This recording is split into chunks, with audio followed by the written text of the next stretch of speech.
Bienvenue dans cette nouvelle vidéo où on va parler de quelques étapes stratégiques. Je vais reprendre cette vidéo lorsque je serai au bureau pour vous permettre d'avoir un timing beaucoup plus calculé en termes de préparation des projets de 2025. Il est évident que 2025 arrive très bientôt. Quand préparer la plantation?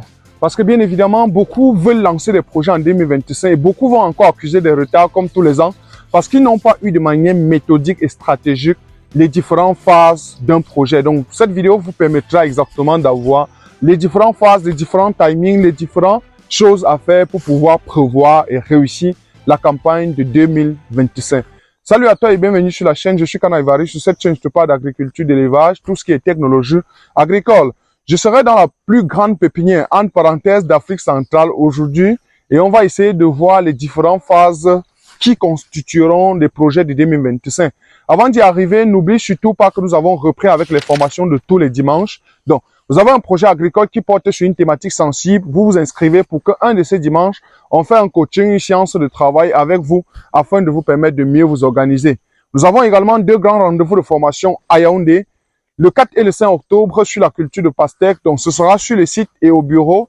Le 11 et le 12 octobre également 2024, ce sera sur l'élevage des porcs. Et nous avons invité un éleveur de porcs belge de Belgique qui va venir bien évidemment nous donner les stratégies qu'il m'avait en tout cas donné à l'époque. Et c'est ça qui m'a permis de bien me lancer. Il viendra également avec le guide pratique adapté en Afrique pour l'élevage des porcs. En tout cas, il sera avec nous ici pour quelques jours pour qu'on travaille ensemble afin de mieux se parler. Donc, nous avons commencé à préparer la campagne agricole de 2025 il y a de cela 6 mois. Mais vous, en tant qu'entrepreneur ou en tant qu'investisseur, vous devez vous préparer à un timing aussi assez raisonné. La première étape que vous devez exécuter dans le cadre d'un projet, c'est l'achat du site ou le choix du site ou la location du site. Donc, si vous ne savez rien faire de ça, choix du site, achat du site ou bien location du site, on a un service qui peut vous accompagner dans cela. On a une voiture, on a un chauffeur qui peut vous proposer des sites, bien évidemment, avec des descentes sur le terrain pour vous accompagner afin de mieux vous permettre d'apprécier. Donc, l'achat du site s'étend généralement entre le mois de mai et le mois d'octobre. Après octobre, je ne vous recommande plus d'acheter le site pour des raisons multiples. Peut-être on pourrait voir cela pendant des formations relatives. Donc, entre mai et octobre, achetez le site que vous comptez utiliser pour 2025, tout simplement. Après donc l'achat du site, vous allez faire ce qu'on appelle l'examen du site. C'est encore ce qu'on appelle l'analyse du sol, c'est aussi ce qu'on appelle l'évaluation des terres. Donc, il est exactement question à cette période-là que vous vous assurez de la culture que vous allez faire. Pourquoi? Parce que on ne va pas aller à la tâton. Si vous voulez aller à la tâton, sachez que vous ne serez pas avec nous, surtout si c'est un grand projet. Lorsque vous voulez déjà investir plus de 10 millions de francs CFA dans un projet, il est évident que vous faites que vous fassiez ce qu'on appelle l'analyse du sol ou bien l'évaluation des terres, tout simplement. Une fois que vous savez la culture que vous devez faire dans votre site, ou encore que vous avez celui qui va vous accompagner dans votre site, vous passez les commandes des différentes semences dont vous avez besoin. Pour la simple raison que vous pouvez bien vouloir faire l'avocat. Je dis qu'à la fin de la journée, les semences d'avocat ne sont pas disponibles parce qu'on ne les fabrique pas à l'industrie, on les travaille en pépinière comme ce que nous faisons ici. Ce qui fait qu'à la fin de la journée, vous n'avez pas de semences voulues. Vous avez d'autres types de semences. Qu'est-ce qu'il faut faire? Il faut changer de culture. Or, votre site n'est peut-être pas adapté. Alors que vous soyez dans les cultures pérennes ou dans les cultures annuelles ou dans les cultures maraîchères, contactez déjà des importateurs pour leur dire « Je veux tel tonnage de semences de maïs de telle variété à telle période. » Vous prenez un contrat de collaboration, vous prenez un bon de commande, ça vous permet d'être garanti et sûr qu'au moment opportun, vous aurez des semences, mais surtout de qualité important. Nous autres qui vous fournissons des plants d'avocatier, de citron, d'orange, de mandarine et même des pifs de bananier plantain, on prend également des conventions avec vous à des timings préférentiels. Très bientôt, ce sera le mois de novembre ici au Cameroun et je vais lancer avec le greffage général. Donc, c'est 4 semaines de greffage, région de l'Ouest, région du Centre, région du Littoral et région de l'Adamawa. On va faire de manière progressive. Quand j'arrive ici à Yaoundé, par exemple, je vais vous dire, c'est le greffage. Je ne vais greffer uniquement que des variétés des gens qui ont passé des commandes. Pourquoi? Parce que bien évidemment, si je greffe par exemple le tonnage et que le tonnage ne vous intéresse pas, et là je ne vous empêche pas, et que j'ai uniquement greffé tonnage, c'est-à-dire que je ne peux pas vous vendre. À moins que je sois encore malhonnête à la fin et je vous dis que c'est tonnage alors que c'est Bot7 ou c'est Ixon ou ainsi de suite. Donc, passer la commande tôt est sensiblement très utile. Ça nous permet, de pouvoir être sûr que vous allez prendre, mais aussi de greffer les variétés qui vous intéressent. Il en est de même pour tout type de culture, que ce soit les citrons. Peut-être vous vous intéressez aux limes mexicaines, aux limes Tahiti, ainsi de suite, j'en sais pas grand-chose. Voilà. Donc, faites les commandes aussi assez tôt. C'est indispensable.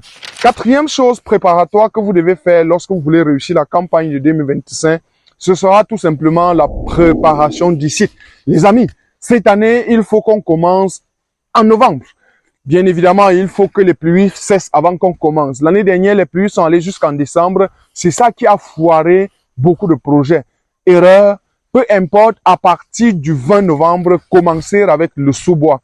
Pour ceux qui sont en forêt et ceux qui vont faire des cultures manuelles, j'allais dire des itinéraires manuels, commencez dès le 20 novembre. Vous êtes sûr qu'au plus tard, le 20 février, vous allez finir avec le défrichage, l'abattage, le brûlis, le tronçonnage. Et vous continuez avec ce que je vais appeler ici le nettoyage. Donc, c'est des étapes nécessaires qu'on appelle la préparation du site. Pour ceux qui sont en circuit mécanisé, bien évidemment, puisque vous avez des grosses superficies, assurez-vous que le lendemain du jour où les pluies cessent, commencez avec le bulldozer à travailler. Mettez directement les tracteurs derrière, de sorte que quand le bulldozer finit, les tracteurs commencent avec le labour, les tracteurs commencent avec la pulvérisation, et bien évidemment, dès le retour des pluies, en mars, avril, on va continuer avec la mise en place. Et la mise en place va intégrer bien évidemment des étapes aussi assez nécessaires. La première étape, ce sera le piquetage. De toute évidence, ne faites plus jamais des plantings sans piquetage. Le piquetage, il coûte cher, ça c'est sûr. Mais pourquoi faire le piquetage? Là encore, c'est une thématique assez lourde. Il faut faire le piquetage justement pour créer les alignements des différents plants. Parce que lorsque vos plants ne sont pas alignés, pendant le défrichage, on les coupe. 2, pendant la fertilisation, vous oubliez certains plants. 3, il peut à tout moment avoir feu de brousse parce que vous ne pouvez pas faire ce que j'appelle la servitude ou bien le lionnage à tout moment. Donc, regardez ça de manière très sensible parce que c'est très intéressant. Une autre chose évidente, c'est que vous allez faire la trouaison.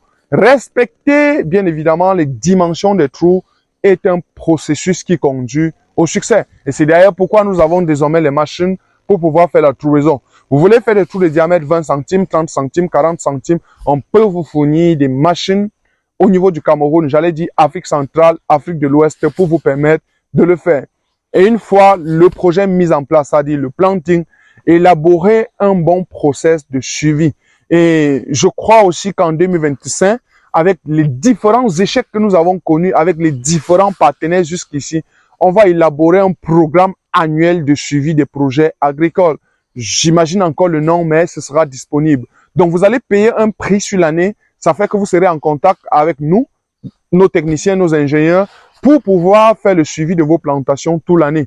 Ceci vous évitera des problèmes aléatoires qui peuvent à tout moment arriver. C'est-à-dire que ce sont nos techniciens, nos ingénieurs qui vont deux fois vous appeler pour dire on est à quel niveau avec le projet. Est-ce qu'on a déjà mis l'engrais qui était prévu en mai? Est-ce qu'on a déjà traité les insectes dont il était question? Donc, tout ça, on va essayer de mettre dans le cahier de charge. Ça vous permettrait d'être garanti.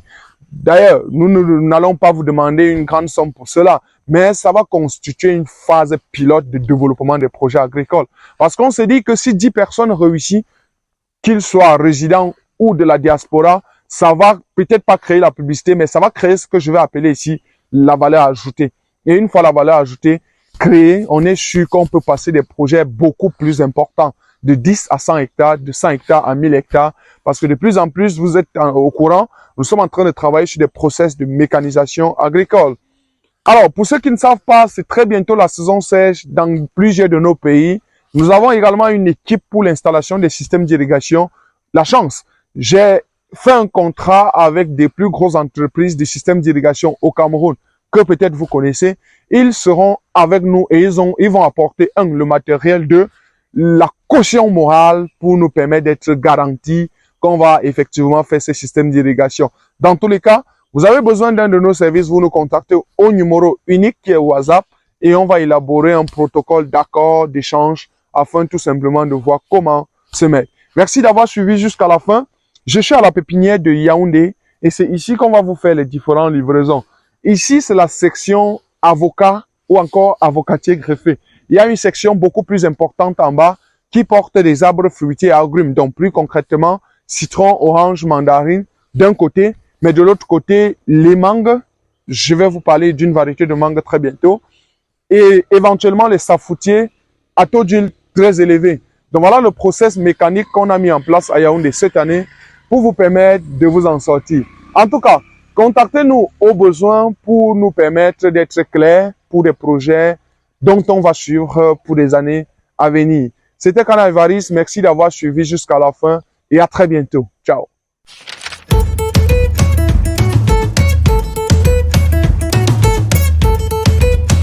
Les amis, les gens nous ont demandé le secret pour produire eux aussi assez de fruits de pastèque sur un seul hectare, comme ce que nous faisons ici.